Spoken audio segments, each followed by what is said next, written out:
Hello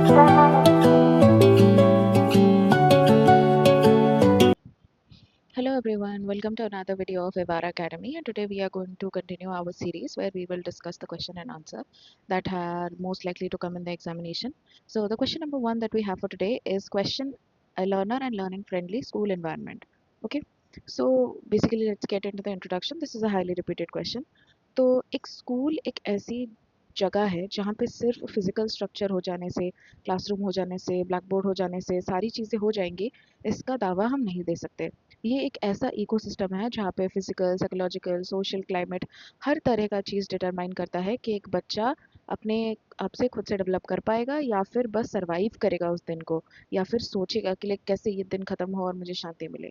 तो ये concept क्या है लर्नर और लर्निंग फ्रेंडली स्कूल एनवायरनमेंट का? इसको बहुत ही अभी न्यू एजुकेशन पॉलिसी में इंपॉर्टेंस मिला है। क्यों? क्योंकि ये बोलता है कि हमको बच्चों को सेफ एनवायरनमेंट देना चाहिए, इंक्लूसिव एनवायरनमेंट देना चाहिए, इंगेजिंग स्कूल स्पेसेस देना चाहिए, ताकि हम मीनिंगफुल लर्निंग कंडक्ट करवा सके। तो यूनिसेफ बोलता है कि दैट चाइल्ड फ्रेंडली स्कूल का जो ये फ्रेमवर्क है, ये क्या करता है, बोलता है कि दैट हमको इफ़ेक्टिव लर्निंग करवानी है बच्चों का।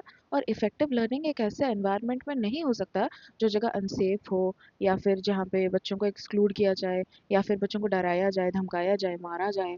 तो वो नहीं हो पाएगा वहाँ पे लर्निंग।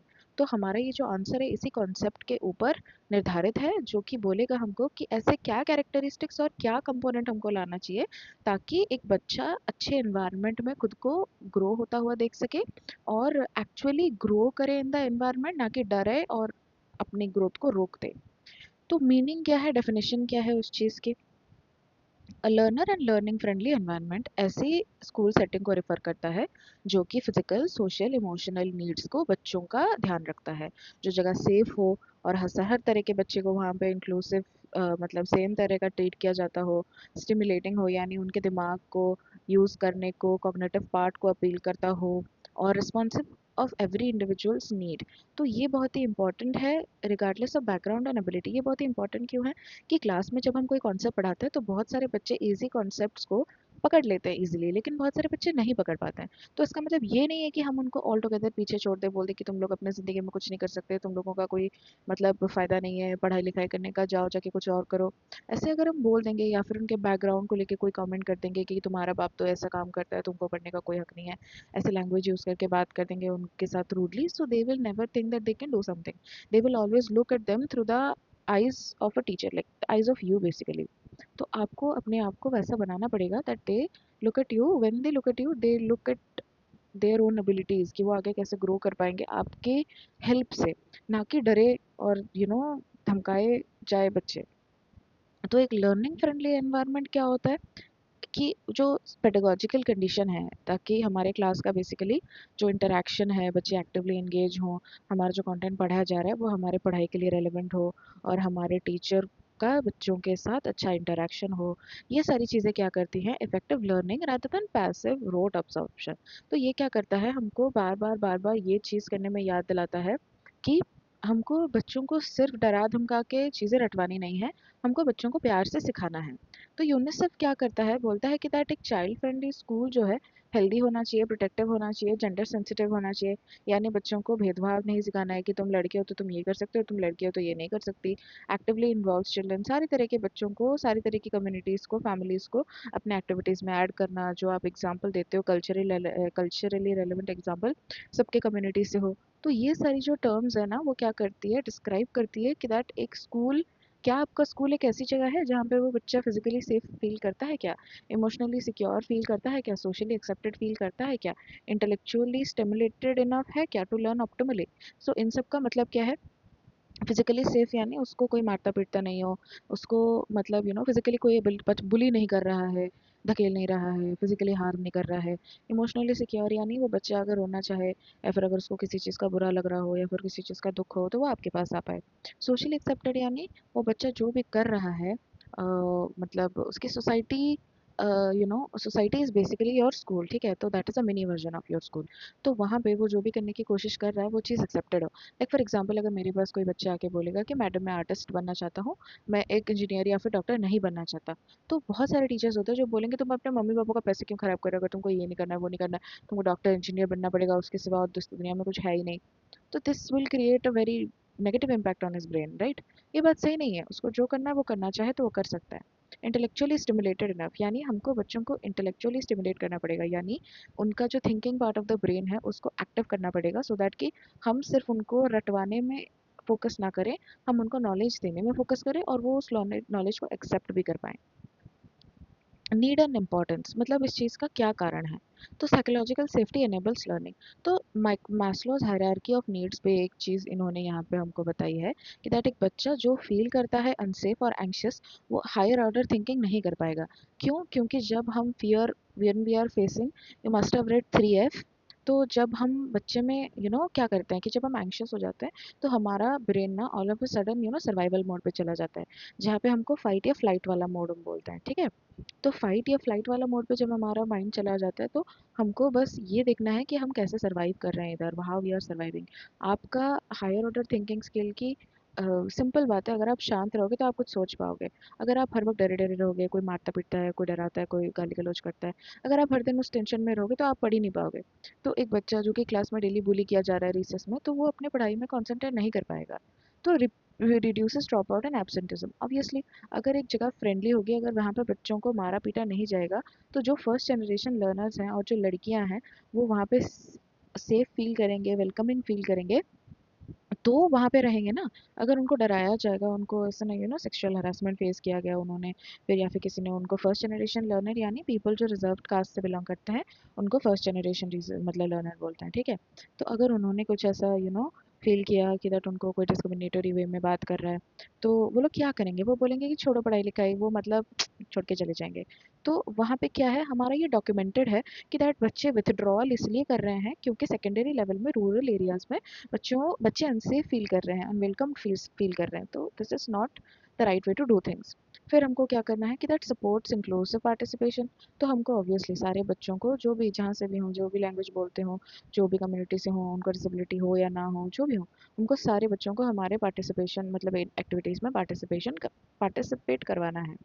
बिल्ड्स फाउंडेशनल मोटिवेशन, सही बात है। अगर हम बच्चों को पूरे मतलब यंगर टाइम से ही पढ़ाई लिखाई के तरफ अट्रैक्ट करवा देंगे, उनको पढ़ने में मज़ा आए ऐसा एक्टिविटीज़ करवाएंगे, तो वो आगे जाके उस चीज़ को अच्छा याद भी रखेंगे और अच्छी तरह से पढ़ेंगे भी। Stress free learning is very important.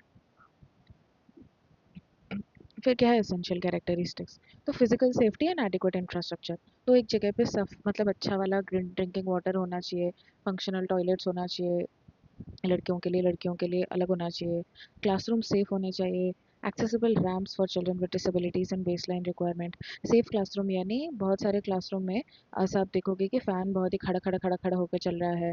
फिर बहुत सारी जगह पे क्या होता है कि दैट अगर आपका एरिया बहुत ही गर्म है, लेकिन you are suffering from anything related to your areas extremely facing heat waves, तो वहाँ पे ना अगर फ़ैन वगैरह नहीं चलता है तो आप गर्मी से फेंट हो जाओगे। और मतलब बड़े लोग तो फेंट हो जाते हैं, छोटे बच्चे तो ऑफकोर्स फेंट हो गए। तो these areas, these classrooms are not safe. फिर वहाँ पे अगर फैन लाइट नहीं चलता है या फिर अगर कोई भी फॉल्टी वायरिंग है जिससे शॉर्ट सर्किट हो सकता है, तो ये सारी चीज़ें बहुत ही प्रॉब्लमेटिक है। बच्चे ये डिजर्व नहीं करते। Accessible ramps for children with disabilities, wheel chair वगैरह जहाँ से जा सकता है वो बहुत ही रिक्वायर्ड है। तो बेस लाइन रिक्वायरमेंट क्या होता है? Bare minimum. ये सारी चीज़ें होनी ही होनी चाहिए। तो वहाँ पे अभी एक बीच में एक एक ऐड भी आया था जहाँ पे स्कूल, बहुत सारी जगहों में स्कूल्स के आसपास टॉयलेट नहीं था, इसीलिए बच्चों को बहुत दूर जाना पड़ता था, लड़कियों को दूर जाना पड़ता था, इसीलिए वो स्कूल ही नहीं जाते थे। तो ये बहुत ही प्रॉब्लमेटिक चीज़ है, क्योंकि अगर आपको पीरियड्स हुए या फिर कोई भी प्रॉब्लम हुआ तो आप ऐसा अनसैनिटरी जगह पे आप नहीं कर सकते हो, वो सब इन्फेक्शन हो जाएगा। तो इमोशनल एंड साइकोलॉजिकल सिक्योरिटी। तो एक environment that is free from corporal punishment, यानी जो सीवियर पनिशमेंट देते हैं टीचर्स, ह्यूमिलिएशन, रिडिक्यूल।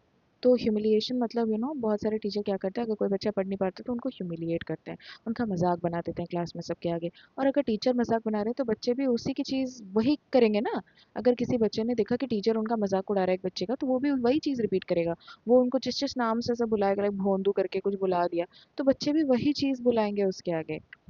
इसीलिए हमको क्या करना है कि दैट अगर किसी बच्चे ने कोई गलती कर भी दी तो हमको प्यार से उसको समझाना है कि नहीं बच्चे ऐसा नहीं करते। एंड आप उसको अच्छे से समझाओ, उनको अपने पेयर ग्रुप के सामने ऐसा टॉन्ट मत मारो, नहीं तो वो बच्चे फिर जाके उसको टॉन्ट मारेंगे, बुली करेंगे। तो इंक्लूसिविटी और नॉन डिस्क्रिमिनेशन ये बहुत इंपॉर्टेंट चीज़ है। हमको सबको इक्वली ट्रीट करना है, कास्ट, जेंडर, रिलीजन, डिसेबिलिटी वो नहीं देखना है हमको। हर बच्चा हमारे लिए समान है, हमारी चेष्टा सबको ऊपर दर्जे तक लेके जाने की रहेगी और हमेशा वही हमारी आइडियोलॉजी होनी चाहिए।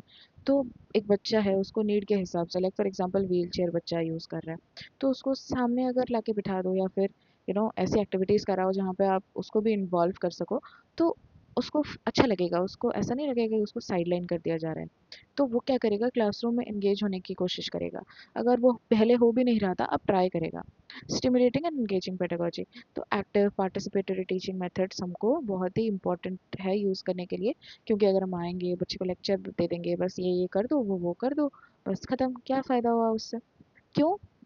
इसकी जगह हम क्या कर सकते हैं कि दैट हम टेक्स्ट बुक के डायग्राम दिखाने के अलावा हम बच्चे को नियर बाय पार्क लेके जा सकते हैं फॉर नेचर ऑब्जर्वेशन एक्टिविटी।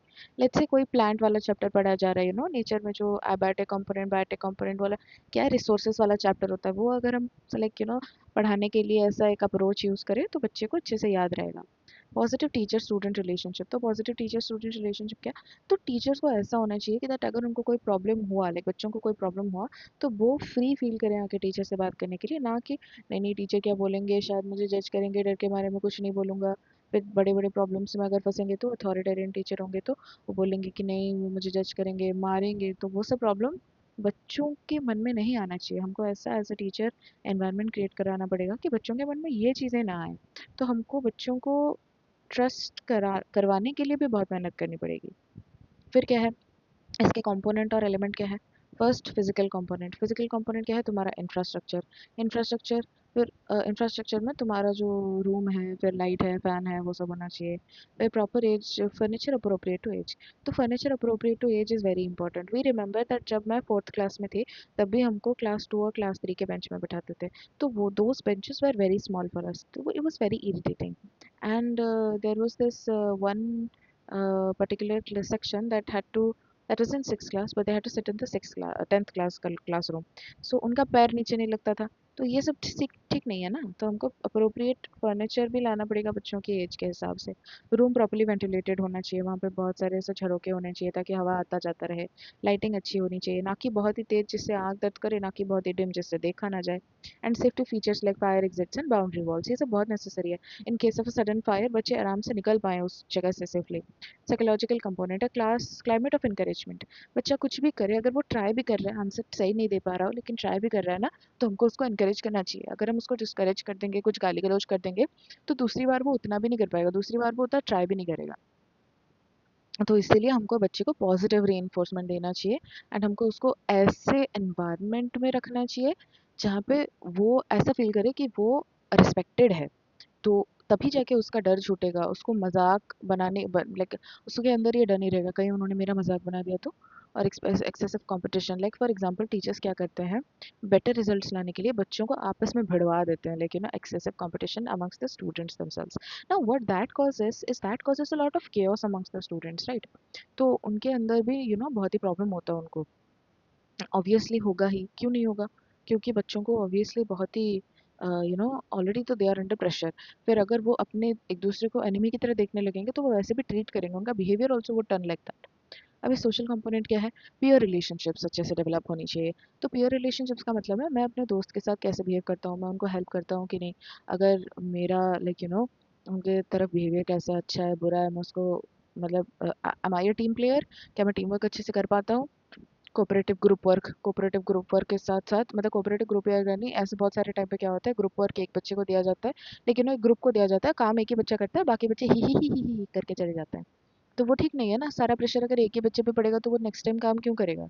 तो फ्रीडम फ्रॉम बुलिंग और सोशल एक्सक्लूजन, तो बहुत सारे बच्चे क्या करते हैं, उन्होंने अगर कहीं पे सुना होगा, लाइक सी बच्चे इमिटेट करते हैं, ठीक है, तो उन्होंने अगर सुना होगा कि रिजर्व कास्ट के बच्चे गधे हैं, या फिर ऐसे बहुत सारे मिथ्स एंड स्टीरियोटाइप जो हमारे सोसाइटी में लाइक जैसे गाली करना लोगों को किसी के कास्ट के नेम से, कास्ट स्लर्स बोलना, ये सारी चीज़ें अगर बच्चे कहीं से देखेंगे तो वो वही बोल देंगे किसी को मुंह पे जाके, तो उस बच्चे को कितना हर्ट होगा, उस बच्चे को कितना बुरा फील होगा। This is not the right वे ना।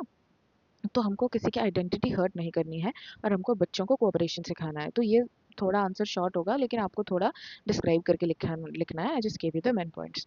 Now the academical and pedagogical component, तो हमारा एकेडमिकल कंपोनेंट रेलेवेंट होना चाहिए, यानी बच्चे के एज के हिसाब से, माइंड के हिसाब से, लेवल के हिसाब से, इंटरेस्ट के हिसाब से होना चाहिए, और हमको एक्टिविटी बेस्ड करना पड़ेगा सो दैट कि बच्चे को पढ़ने का इंटरेस्ट आए। नेक्स्ट क्या है, community parental community. Obviously community और पेरेंट एक बहुत इंपॉर्टेंट रोल प्ले करते हैं, तो उनको स्कूल के फंक्शनिंग में भी आना पड़ेगा, और वो हम क्लास नेक्स्ट क्वेश्चन में अच्छे से डिस्कस करेंगे डिटेल में। Strategies for creation and maintenance. तो first, infrastructure audits and improvement. हमको रेगुलरली देखना पड़ेगा कि दैट वो सब जगह जो है एक बार नहीं कि एक बार साफ कर दिया फिर खत्म, नहीं, हमको रेगुलरली उसको क्लीन करना पड़ेगा, ठीक रखना पड़ेगा, मेंटेनेंस उसका करना पड़ेगा, सो दैट कि जो रूरल एरियाज हैं और अंडर सोर्स गवर्नमेंट स्कूल्स हैं वहाँ पे बच्चों को सेम फैसिलिटीज़ मिले जो बाकी के बच्चों को मिल रही है। फिर टीचर सेंसिटाइजेशन एंड ट्रेनिंग। तो क्लासरूम मैनेजमेंट के लिए, साइकोलॉजी के लिए, बच्चों की साइकोलॉजी समझने के लिए, पॉजिटिव अप्रोच लोगों में फैलाने के लिए हमको फर्स्ट ऑफ ऑल टीचर्स को ट्रेनिंग देनी पड़ेगी। ये जो हम बोल रहे हैं ना, gender sensitization, language and all, जो लोगों को हर्ट ना करे, तो ये सब के लिए बच्चों से पहले पहले टीचर को सीखना पड़ेगा। तो ये सब मामले में टीचर ट्रेनिंग बहुत ही मैटर करता है। तो ये सब कॉन्फ्लिक्ट रेजोल्यूशन सर्कल्स कैसे हम करें, मतलब कैसे प्रॉब्लम को सॉल्व करें रादर देन बच्चों को मार पीट दो, वो सब बहुत ही मैटर करता है। वो हमको पहले सीखना पड़ेगा एज अ टीचर, राइट। तो फिर डिसिप्लिन का अलग अलग मेथड्स क्या होता है, इंक्लूसिव क्लासरूम को कैसे मैनेज करना है, वो सारी चीज़ें। Student participation structure. तो स्टूडेंट पार्टिसिपेशन स्ट्रक्चर क्या होता है कि दैट हम अगर स्टूडेंट काउंसिल बनाए, जिसको बाल संसद भी बोलते हैं, चाइल्ड पार्लियामेंट, वो क्या होता है, मॉडल्स इन स्कूल होता है। तो वहाँ पे बच्चे क्या करते हैं, वो डिसीजंस जो उनको अफेक्ट करेगा वो वहाँ पे डिसीजंस खुद लेंगे। They will talk about it with everybody and then they will decide on a particular matter. This will develop the democratic citizenship inside them, and this will sort of make them feel like they belong, make them feel like their voice is heard। Anti bullying and grievance mechanism. हमको पूरा whole area को क्या करना है, anti bullying करना है, यानी वहाँ पे बुलिंग हम कोई भी तरह से एक्सेप्ट नहीं करेंगे, और एक बच्चे को सेफ स्पेस देना है कि अगर इनकेस उसके साथ ऐसा कोई मामला होता भी है तो वो आगे आके बोल पाए और डर की वजह से ना रहे। और सारे स्कूल्स में काउंसलर्स होने चाहिए, और वहाँ पे एक सजेशन बॉक्स भी हो सकता है जहाँ पे बच्चे आके एनोनिमसली टिप डाल पाए कि अगर ये बेटर हो पाए तो हमको और अच्छा लगेगा, ताकि हम उनके लिए प्रॉब्लम सॉल्व कर पाएँ। काउंसलर्स जो हैं सारे स्कूल में प्रेज़ेंट होने चाहिए, ताकि बच्चों को अपने मेंटल हेल्थ इश्यूज़ से डील करने के लिए वो हेल्प कर पाएँ। Differentiate and flexible pedagogy. तो ऐसा नहीं है कि मैंने आज ये डिसाइड करके मैं आई हूँ, मैं इतना पढ़ाऊँगी मतलब इतना पढ़ाऊँगी, नहीं। हमको क्लासरूम की नीड भी देखनी चाहिए, क्लासरूम का एनर्जी भी देखना चाहिए, क्लासरूम सिचुएशन भी हमको मैनेज करना पड़ेगा। तो हमको ये देखना पड़ेगा कि ये जो चीज़ यहाँ पे हो रही है, बच्चों के साथ जो चीज़ हो रही है, अलग-अलग टाइप के बच्चे अलग-अलग तरह से मतलब सीखते हैं। तो हमको क्या करना पड़ेगा, सबको अटेंशन देना पड़ेगा, और हमको अपना अटेंशन डिवाइड करके सबको देना पड़ेगा। ऐसा नहीं है कि सारा अटेंशन सिर्फ अच्छे बच्चों पे दे दिया और बाकी बच्चों को फेंक दिया, ऐसा नहीं हो सकता। Consideration in diverse educational setting. तो जो रूरल और रिमोट सेटिंग होता है ना, वहाँ पे हमारी प्रायोरिटी कहाँ पे होनी चाहिए कि हम बेसिक इंफ्रास्ट्रक्चर पहले बच्चों को प्रोवाइड कर पाए, जैसे कि इलेक्ट्रिसिटी, टॉयलेट, ट्रांसपोर्ट सेफ्टी। क्यों, वहाँ पे बहुत सारे विलेज रोड्स ना अनसेफ होते हैं। फर्स्ट ऑफ ऑल पक्के रोड नहीं होते, तो वहाँ पे चल के जाने से प्रॉब्लम होता है, या फिर वहाँ पे बहुत ही ऐसे हार्मफुल लोग हो सकते हैं, लाइक अगर कोई भी ऐसा सेफ लाइक इंसान नहीं हुआ कहीं पे भी, like this goes for both urban and rural areas. But rural areas में अगर लाइक कहीं कोई कुछ प्रॉब्लम हो गया, लाइक वहाँ पे आसपास कोई है नहीं, कोई भी भीड़ भाड़ वाली जगह नहीं है अर्बन एरिया के जैसे, तो बच्चे को कौन बचाएगा। तो इसीलिए हमको क्या करना है, सेफ एनवायरनमेंट प्रोवाइड करना है, not only just inside of school, but we have to make it safe outside for it as long as we can. लेकिन हमारे आसपास के एरिया में अगर वैन वगैरह चलता है तो हम वो अफोर्ड कर सकते हैं तो हम करेंगे। तो वो सारी चीज़ों से क्या होता है ना, हेल्प हो जाएगा बच्चों का, उनको आने में सेफ फील होगा। Along side teacher availability. तो इन सब के साथ साथ टीचर की अवेलेबिलिटी होना भी बहुत ही मैटर करता है। हमारा जो वो है ना कि लाइक टीचर स्टूडेंट रेशियो वो मेंटेन होना चाहिए। तो ये जो single teacher schools common in remote areas the ability to individualize attention. तो इसका मतलब क्या है कि दैट बहुत सारे स्कूल्स में सिंगल सिंगल टीचर होता है जो कि मल्टीपल सब्जेक्ट्स एक साथ पढ़ा रहे हैं, ठीक है। तो वो एक ही इंसान पे बहुत ज़्यादा टेंशन डाल देता है, और बच्चों को इंडिविजुअलाइज्ड अटेंशन नहीं मिल पाता। इंडिविजुअलाइज्ड अटेंशन यानी उनको अगर कोई प्रॉब्लम हो रहा है, उनको अगर थोड़ा और सेपरेट हेल्प चाहिए, तो वो उनको नहीं मिल पा रहा है, क्योंकि बहुत सारा टेंशन ऑलरेडी एक ही इंसान के सर पे है। तो उसको तुम और क्या ही मतलब टेंशन दोगे, राइट। तो in urban low income settings, overcrowded classrooms demand strategies like peer tutoring systems to compensate for limited teacher student ratio। ये सही बात है। तो एक ऐसी जगह जहाँ पे लोग अफोर्ड नहीं कर पाते ज़्यादा मतलब क्या बोलते हैं, पर्सनल ट्यूशन वगैरह नहीं कर पाते, तो अफोर्ड नहीं कर पाते क्योंकि ओवर क्राउडेड क्लासरूम होता है ना। तो वहाँ पे क्या करना है, बच्चों के साथ हमको पीयर ट्यूटरिंग सिस्टम्स करवाना है। तो पीयर ट्यूटरिंग सिस्टम मतलब मेरा जो क्लासमेट है वो मुझे पढ़ाएगा, वो मुझे समझाएगा, जो समझ चुका है वो मुझे समझाएगा। क्यों? क्योंकि टीचर बहुत ही कम है और स्टूडेंट बहुत ही ज़्यादा है। तो किसी भी चीज़ से तो पढ़ाना पड़ेगा ना बच्चों को। तो अगर मैं हेल्प नहीं कर पा रही हूँ तो जिस बच्चे ने समझा है मैं उसको बोलूँगी कि तुम उसको समझा दो। तो ये क्या होता है ना कि एक इंक्लूसिव सेटिंग में जो बच्चा है डिसेबिलिटीज़ है उसकी, तो वो वहाँ पे उसको असिस्टिव टेक्नोलॉजी मिलनी चाहिए। असिस्टिव टेक्नोलॉजी यानी फॉर एग्जांपल कोई सुन नहीं पा रहा है तो उसको हियरिंग एड दे दिया। तो ट्रेन्ड स्पेशल एजुकेटर्स इन सबको मतलब जब ये लोग मतलब when they all come together, physically accessible classroom infrastructure आएगा। तो हमारे ये RPWD एक्ट में मैंडेट किया गया है। फिर मल्टीलिंगुअल क्लासरूम्स होंगे। मल्टीलिंगुअल क्लासरूम्स यानी हमारे क्लासरूम में 2-3 लैंग्वेजेस यूज़ होंगे एक साथ। 2-3 लैंग्वेजेस यानी मतलब बेसिकली 2 लैंग्वेजेस। एक तो तुम्हारा टारगेट लैंग्वेज, लाइक लेट्स से इंग्लिश, जो भी लैंग्वेज तुम सीखना चाहते हो। दूसरा इज़ योर मदर टंग, ताकि बच्चे समझ पाएँ, ताकि बच्चों को पढ़ने में ईज़ी हो। तो ये सारी लैंग्वेजेस जब यूज़ होंगी, बच्चे धीरे-धीरे अकस्टम हो जाएँगे उस लैंग्वेज के साथ। तो फिर बायलिंगुअल टीचिंग एड्स हम यूज़ कर सकते हैं, जिनका होम लैंग्वेज डिफर करता है from the medium of instruction. Like for example, many students in Odisha, not all, but many students in Odisha, majority of them are speaking Odia at their homes, but when they are coming to school, they have to interact with the teachers in English. So this becomes a problem for a lot of students. So that is what we are trying to bridge here. कि हम mother tongue based early instruction तो दें, लेकिन उनका transition भी अच्छे से करवाएं from that to their English target language. Challenges क्या है? तो बहुत अब ऑब्वियसली सबको इंफ्रास्ट्रक्चर अपग्रेड मिलना, फंडिंग नहीं हो पाती सबकी, तो वो बहुत ही बड़ा प्रॉब्लम है। तो बहुत सारे जगह पे क्या होता है ना कि हमारे जो टीचर है ना वो ट्रेडिशनल अथॉरिटेरियन मेथड पे इतना डिपेंडेंट है कि वो दूसरा मेथड नहीं करना चाहते मैनेज। बड़े बड़े क्लास साइज क्या करते हैं, हमको बच्चे को इंडिविजुअलाइज्ड अटेंशन देने से रोकते हैं। तो inconsistent implementation of anti discrimination policy across states and school types. तो इसमें क्या प्रॉब्लम होता है कि दैट हमारी जो पॉलिसीज़ है ना, वो तो पॉलिसी तो बनाई जा रही है, लेकिन उनका इम्प्लीमेंटेशन बहुत दूर तक नहीं हो पा रहा है, जिसके कारण जो प्रॉब्लम्स तब थे वो प्रॉब्लम्स आज भी हैं। तब थे यानी जो प्रॉब्लम्स देख के ये सारे रूल्स रेगुलेशंस बनाए गए थे वो आज भी एग्जिस्ट करता है। तो इसीलिए हमको इम्प्लीमेंट भी करना पड़ेगा कि तब बच्चों के साथ डिस्क्रिमिनेशन ना हो, और टीचर्स ना करें, स्टूडेंट्स ना करें, कोई भी ना करें स्कूल प्रेमिसेस में और उसके बाहर। हम जहाँ भी देखें हम उसको जड़ से उखाड़ें। This is the conclusion. अपने आप से पढ़ लो।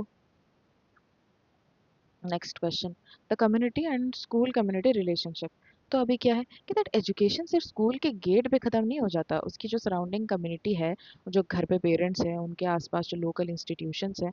लोकल इंस्टीट्यूशन यानी you have a lot of local institution such as let's say आपका कोई ऐसा जगह हो गया जहाँ पे आप कुछ सीखने जाते हो, या फिर लाइब्रेरी हो गई, या फिर जो भी लोकल इंस्टीट्यूशन है एक्सेप्ट योर स्कूल जहाँ पे आप रेगुलरली जाते हो। कल्चरल ग्रुप्स हो गया, नेबरहुड नेटवर्क्स हो गया। तो वो सब क्या करता है, बच्चे के ऊपर बहुत ही ज़्यादा प्रभाव डालता है। तो वो क्या करता है, शेप करता है what a school can achieve and how effectively children learn. तो हेल्प कैसे करते हैं वो लोग? तो एक स्ट्रॉन्ग स्कूल कम्युनिटी पार्टनरशिप होनी चाहिए। क्यों? क्योंकि हम बच्चे को टेक्स्ट बुक से आगे बढ़ाना चाहते हैं, ठीक है। हमको उनका ग्राउंड्स एजुकेशन पे स्ट्रॉन्ग करना है, तो इसीलिए हम उनको लोकल एग्जांपल्स लेके बच्चे को समझाएंगे। हमको मोबिलाइज करना पड़ेगा रिसोर्सेज को, यानी ऐसे उसको यूज़ करना पड़ेगा। लाइक फॉर एग्जांपल अगर कोई चीज़ स्कूल अफोर्ड नहीं कर पा रही है, स्कूल के पास नहीं है, तो हम क्या करते हैं, सोसाइटी में जो हमारे कम्युनिटी में जो लोग हैं, हम सबसे थोड़ा थोड़ा कंट्रीब्यूशन मांग के हम क्या कर सकते हैं, we can bring that together and we can support them. And the school alone cannot generate, like let's say एक स्कूल में ज़रूरत है वाटर कूलर की बच्चों के लिए। तो हमको क्या करना है, सारे लोग स्कूल अफोर्ड नहीं कर पा रही है, हम क्या कर रहे हैं, सारे लोग अपने घर से पैसे जोड़े, जितना जो दे सकता है अपने हिसाब से उन्होंने पैसे दिए, फिर हमने जोड़े, और फिर क्या आया हमारा, एक नया वाला cooler, water cooler, so that बच्चे आराम से पानी पी सके। तो ये सारी चीज़ें क्या करती हैं, हमको बोलती हैं कि दैट NEP 2020 बोलता है कि हमारा कम्युनिटी को पार्टिसिपेट करना पड़ेगा through school management committee and the local environment and governance. Governance यानी कोई भी अगर इंपॉर्टेंट डिसीजन लिया जा रहा है तो वहाँ पे उनको कंसल्ट करा जाएगा। क्यों? क्यों करना है ये? क्योंकि हमको sustainable educational improvement requires partnership beyond the classroom. Sustainable educational improvement क्या है? Just a second. हाँ, तो सस्टेनेबल एजुकेशनल इंप्रूवमेंट क्या है वो भी हम इधर ही देखेंगे। तो अब थोड़ा आगे like we'll discuss it in the further question. तो sustainable educational improvement requires partnership beyond the classroom, सही बात है। कि अगर हमको लाइक बच्चों को एक ऐसी एजुकेशन प्रोवाइड करनी है जो कि लॉन्ग लास्टिंग हो, जो कि उनके भले के लिए हो, या फिर उनको हमेशा के लिए याद रहे, या फिर उनको कोई भी अगर ज़रूरत की चीज़ पड़े तो उनको पता होना चाहिए कि दैट उनकी कम्युनिटी उनको हमेशा हेल्प करने के लिए राज़ी खुशी तैयार रहेगी, ठीक है। The answer defines community, explains the importance of school community relationship and discusses concrete strategy for strengthening this bond. तो हमको इसमें क्या डिस्कस करना है कि दैट क्या हमारा कॉन्क्रीट स्ट्रैटेजी है जिससे हम ये बॉन्ड को स्ट्रेंथन करेंगे, और हमारा क्या इंपॉर्टेंस है, ये चीज़ हमको क्यों करना है, like what is the importance of us even doing this. तो meaning and definition of community. तो एक कम्युनिटी कैसे डिफाइन किया जा सकता है? It can be defined as a group of people जो शेयर करते हैं एक particular geographic locality. Geographic locality मतलब आसपास के रहने वाले लोग, और उनका कल्चर समान है, उनका वैल्यू समान है, और उनका सोशल बॉन्ड है। वैल्यू समान है यानी day to day good values, like हमको अच्छे से पढ़ना है, हमको ऑनेस्ट बनना है, डिसिप्लिन रहना है, ये सारे वैल्यूज। और सोशल बॉन्ड, सोशल बॉन्ड का मतलब क्या होता है? हमारा एक दूसरे के साथ कम्युनिटी में कैसा रिलेशनशिप है। ये लोग क्या करते हैं? अपने एक दूसरे के साथ interact regularly and often share responsibility for collective wellbeing. ऐसा नहीं है कि मुझे सिर्फ मेरा भला करना है, मुझे मेरे साथ मेरे कम्युनिटी का भी भला करना है, हमारे बच्चों का एजुकेशन का भी भला करना है। In the educational context, community typically includes parents, local leaders, panchayat members, local businesses, religious or cultural institution, and alumni. All stakeholders with some investment in the school's functioning and outcomes. तो ये सारे लोग affect करते हैं हमारे school के functioning को और उसके आउटकम को। तो कॉन्सेप्ट क्या है स्कूल कम्युनिटी रिलेशनशिप का? The school community relationship refers to the collaborative mutually supportive connection between the educational institution. तो ये बात सही है। तो स्कूल और कम्युनिटी उन दोनों का रिलेशनशिप क्या होता है कि दैट ये एक म्यूचुअली सपोर्टिव कनेक्शन है जहाँ पे हमारे जो एजुकेशनल इंस्टीट्यूशंस हैं उनका अपने आसपास के एनवायरनमेंट के साथ रिलेशनशिप कैसा है। क्यों? क्योंकि कम्युनिटी ही है हमारे सोर्स, मतलब रिसोर्सेस में से एक, जहाँ से हमको नॉलेज मिलेगी और हमारा डेवलपमेंट होगा। और हमको जहाँ पे where in the school draws on communities resources and knowledge while contributing to the community through development through education। एक एग्जांपल मैं देती हूँ कि दैट मेरा let's say I have a child and वो जाके वहाँ पे हमारे स्कूल में आसपास में पढ़ता है। तो मैंने क्या किया, एक हमारा करियर डे हुआ, फॉरेन में करियर डे होता है। तो करियर डे में क्या होता है, जो बच्चे होते हैं उनके मम्मी पापा आके डिस्कस करते हैं कि वो जॉब के लिए क्या करते हैं, एंड वो जो जॉब के लिए जो भी चीज़ वो करते हैं वो उसके बारे में डिस्क्राइब करते हैं। तो मैंने क्या किया, मैंने अपने जॉब के बारे में बताया कि मैं एक टीचर हूँ और मैं ये काम करती हूँ, and that it is a tough job but at the same time it is a very fulfilling job, I like the job, etcetera etcetera. तो अभी ये सब जो चीज़ें मैंने बोला एक्सेट्रा, तो उन्होंने क्या करा, एक बच्चा लेट्स से उस इंस्पायर हुआ, उसको अच्छा लगा, ठीक है। तो उसने मुझे आके पूछा कि मुझे टीचर बनने के लिए क्या करना पड़ेगा। तो फिर मैंने उसको सारी चीज़ें, उसको इन्फॉर्मेशन दी, उसको हेल्प किया। एंड फिर बाद में कब क्या हुआ कि वो बच्चा बड़ा होकर एक्चुअली बना, एक टीचर बना। एंड वो अपने कम्युनिटी में आके, जहाँ से उसने ये चीज़ शुरू की थी, जहाँ की उसकी स्टोरी, तो उसने अपने कम्युनिटी में आके फ्री में बच्चों को पढ़ाना सिखा दिया और पढ़ाना शुरू किया, और अडल्ट को भी फ्री में पढ़ाना शुरू किया, अडल्ट लिटरेसी मिशन के तहत। तो उसने भी क्या किया, अपना पार्ट किया। उसका ये जो नॉलेज है वो कहाँ से आया, उसको कंट्रीब्यूट अभी क्यों कर पाया? क्योंकि उसको एक टाइम पे कम्युनिटी ने हेल्प किया था। लाइक लेट्स से एक बच्चा पढ़ नहीं पा रहा, उसका कोई प्रॉब्लम है, ठीक है, तो हम सब ने उसको हेल्प कर दिया फाइनेंशियली, तो वो बच्चा पढ़ पाएगा। तो ये रिलेशनशिप क्या है, बाई डायरेक्शनल है। तो एक कम्युनिटी क्या करता है, सपोर्ट करता है स्कूल को रिसोर्सेज के तहत, कोई चीज़ें ज़रूरत हुई तो दे दी, गवर्नेंस पार्टिसिपेशन, यानी कोई भी डिसीजन लिया जा रहा है तो उनसे पूछ के लिया जाए, री ऑफ लर्निंग एट होम। फिर हमको देखना पड़ेगा कि वो बच्चा घर पे जाके पढ़ता है या नहीं। स्कूल में 6 घंटा सारी चीज़ों को इम्प्रूव नहीं कर पाएगा, बच्चे को घर में खुद से भी पढ़ना पड़ेगा। While the school serves the community by producing informed, skilled citizens, often functioning as hub for local social activity। सही बात है। अगर हमारा स्कूल में बच्चों का केयर अच्छे से लिया जाएगा तो वो बच्चे कैसे बनेंगे, कम्युनिटी में कैसे इंसान बनेंगे, जो इन्फॉर्म्ड है, स्किल्ड सिटीजन है, एंड दैट वहाँ पे अपने सोसाइटी को अच्छे से कंट्रीब्यूट कर पाएंगे। फिर देखते हैं इसके need and importance. Need and importance क्या है? री इन्फोर्सेस लर्निंग बियॉन्ड स्कूल आवर्स। सही बात है। तो पेरेंट एंड कम्युनिटी बहुत ही इंपॉर्टेंट है कि वो बच्चे को घर पे भी जाके पढ़ाए। लेट्स से एक घर पर पेरेंट घर पे क्या कर रहा है, बच्चे को हेल्प कर रहा है पढ़ने के लिए, कोई भी स्कूल में चीज़ पढ़ाएगी वो उसको घर पे फिर से अलाउड रीड करवा रहे हैं, फिर से उसको हेल्प करने पड़ रहे हैं, फिर से उसको सीखने का हेल्प कर रहे हैं। Provides contextual and relevant learning. तो कॉन्टेक्चुअल एंड रेलिवेंट लर्निंग क्या होता है कि दैट एक कम्युनिटी का नॉलेज एनरिच होता है कि जब उसका करिकुलम रेलिवेंट हो। अगर एक लोकल फार्मर सारे बच्चों को क्रॉप साइकिल सिखाने के लिए अपने घर के पास ले आए और वो सिखाए वहाँ से, तो बच्चा देख के सीखेगा।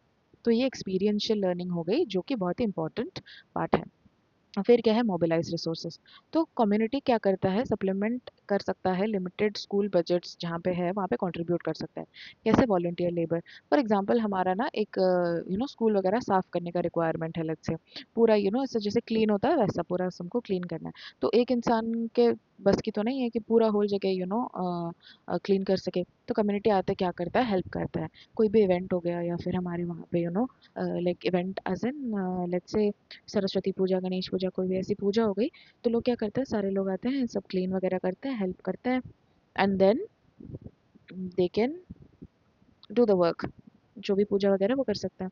या फिर कोई इवेंट हो रहा है लेट्स से लाइक जहाँ पे खाना वगैरह देना है, प्रसाद वगैरह है, तो वहाँ पे लोग क्या करते हैं, वॉलंटरीली हेल्प करने आ जाते हैं। तो ये चीज़ बहुत ही इंपॉर्टेंट है, क्योंकि हमको ध्यान रखना पड़ेगा कि सारी चीज़ें एक इंसान की करने की ताकत नहीं होती है, वो कभी नहीं कर पाएगा।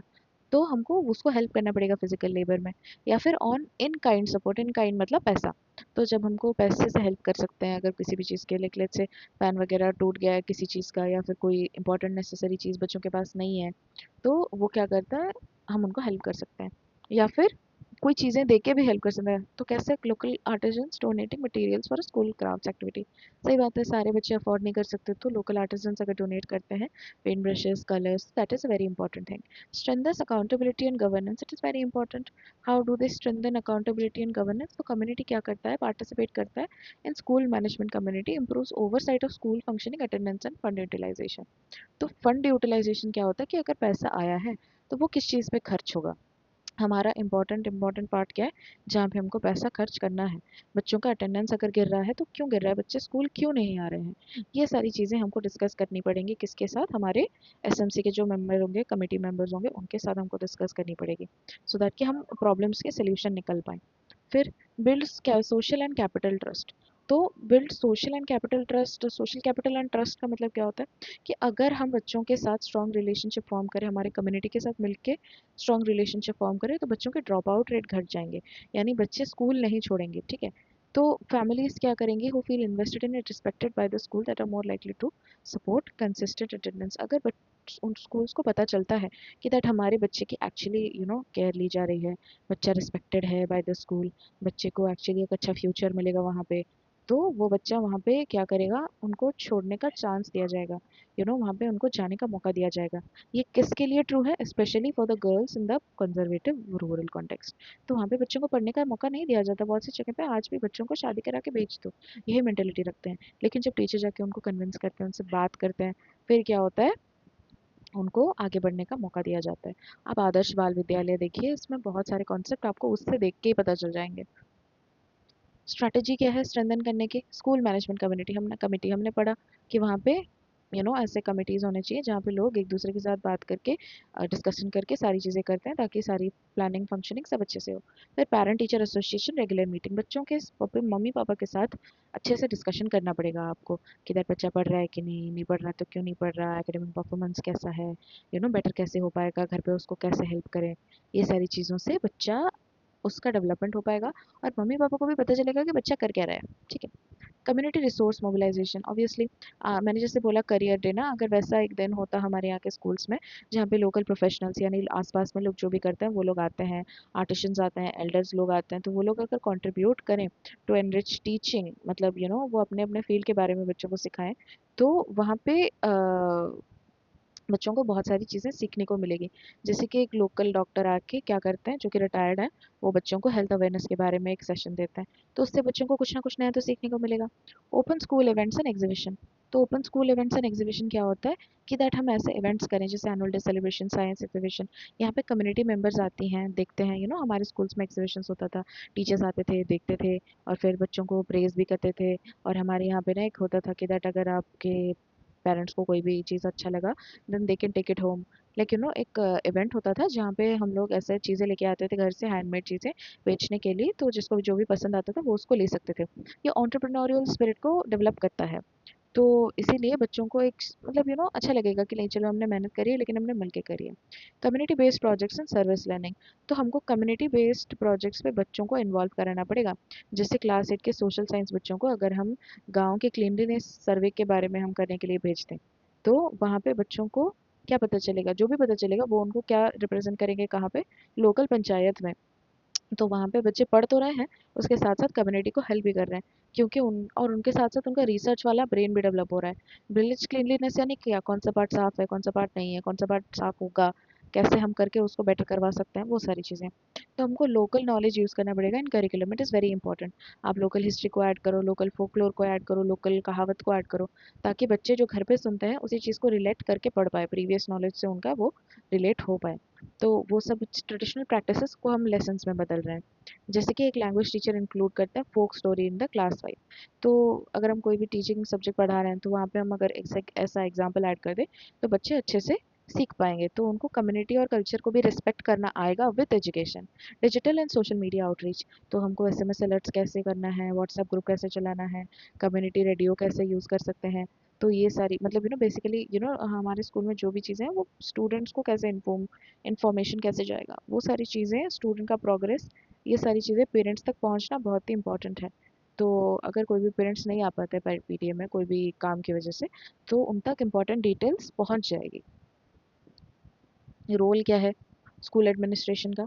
तो हमारे टीचर्स ना ऑब्वियसली एक बहुत इंपॉर्टेंट रोल प्ले करते हैं, क्योंकि उनको एक ओपन रिस्पेक्टफुल कम्युनिकेशन बिल्ड करना पड़ेगा पेरेंट्स के साथ। उनका एजुकेशनल बैकग्राउंड जो भी हो, इकोनॉमिक बैकग्राउंड जो भी हो, वो उनको जजमेंटल टोन में बात नहीं कर सकते, और डिस्करेज नहीं करना चाहिए जिनके पेरेंट्स इतने पढ़े लिखे नहीं है, उनको डिस्करेज आप नहीं कर सकते। उनके बच्चे का उधर पढ़ने का हक है, एंड आपको उस बच्चे को वेलकम फील तो करवाना पड़ेगा, उसके साथ उसके पेरेंट्स को भी ऐसा फील करवाना पड़ेगा कि उनका ओपिनियन मैटर करता है, क्योंकि करता है भाई, ऑफ कोर्स करेगा। तो आप किसी के एजुकेशन और किसी के इकोनॉमिक बैकग्राउंड का मजाक नहीं उड़ा सकते, और उसको यूज़ करके आप उनको डिस्क्रिमिनेट नहीं कर सकते। तो स्कूल का काम क्या है, एडमिनिस्ट्रेटर के हिसाब से उनको ये जो पार्टिसिपेशन है, कम्युनिटी पार्टिसिपेशन, ये इंश्योर करना पड़ेगा। ऐसा नहीं कि सिर्फ हमारा स्कूल मैनेजमेंट कम्युनिटी हमने कर दिया, बस कहने की बातें हैं तो फिर बस हो गया। ऐसा नहीं, बच्चों को हमको हमको देखना पड़ेगा कि वो ठीक से चलता है कि नहीं। तो rather than treating community involvement as an occasional और सिंबॉलिक, मतलब है भाई मन किया तो आ गए, बिस्कुट चाय खा लिया पी लिया, ऐसा नहीं। एक्चुअली में आना पड़ेगा, प्रॉब्लम डिस्कस करना पड़ेगा, एक्टिव पार्टिसिपेशन होगा, तभी जाके एक ऐसा सिस्टम बन पाएगा जहाँ पे ट्रांसपेरेंट एंगेजमेंट होगा पूरे साल भर। फिर चैलेंजेस एंड बैरियर्स क्या होते हैं? तो हमारा जो कॉमन चैलेंजेस होता है ना, वो होता है पेरेंटल टाइम कंस्ट्रेंट।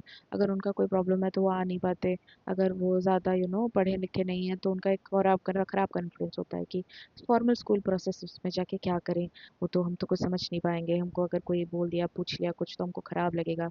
तो अगर कास्ट क्लास का प्रॉब्लम होता है तो बहुत लोग का होता है ना कि दैट हाँ पैसे वाले लोग हैं, हमको डिस्क्रिमिनेट करिए, तो अगर हमको कास्ट को लेके को टॉन्ट मार दिए तो, डिस्क्रिमिनेशन कर दिए तो ये सब क्या क्रिएट करेगा, एक अन्य कम्युनिटी पार्टिसिपेशन क्रिएट करेगा।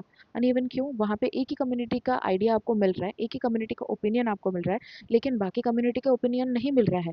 जबकि अगर कोई रूल बना, अगर कोई चीज़ डिसीजन ली गई, तो सारे कम्युनिटी के बच्चों को अफेक्ट होगा ना।